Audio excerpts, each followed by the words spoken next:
பெருவின் ஆழமான அமேசான் அடர்ந்த வனப்பகுதியில் வெளியுலக தொடர்பு அறவே இன்றி தனித்தே வாழும் மெஸ்கோ பைரோ பழங்குடி மக்களின் அரிய வீடியோக்களும் புகைப்படங்களும் வைரலாகியுள்ளன.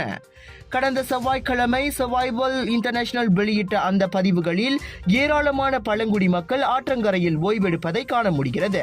கடந்த ஜூன் மாதம் இறுதியில் பிரேசில் எல்லையில் உள்ள தென்கிழக்கு பெரு மாநிலமான மெட்ரோ டி டியாஸில் அந்த காட்சிகள் ஒளிப்பதிவு செய்யப்பட்டதாக நம்பப்படுகிறது.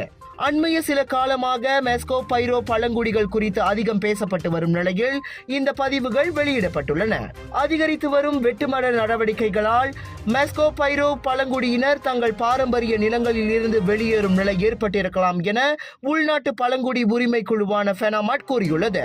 குறிப்பாக உணவு மற்றும் குடிநீர் தேடி அவர்கள் புறப்பட்டிருக்கலாம் எனவும் கூறப்படுகிறது. வெளியுலக தொடர்பு இன்றி எந்த முன்னேற்றமும் இல்லாமல் இன்னமும் கற்காலத்தில் வாழ்ந்து வரும் இந்த மெஸ்கோ பைரோ பழங்குடி மக்களை காண்பது மிகவும் அரிது. அப்படியே பார்த்தாலும் அமேசான் நுழைவாயிலில் அவர்கள் ஒருவர் அல்லது இருவரை மட்டுமே காண முடியும். எனினும் ஒரு கூட்டமாக அவர்கள் இருக்கும் காணொளி பெரும் ஆச்சரியத்தை ஏற்படுத்தியுள்ளதோடு அவர்களின் எதிர்காலம் மீதான கேள்வியையும் எழ செய்துள்ளது.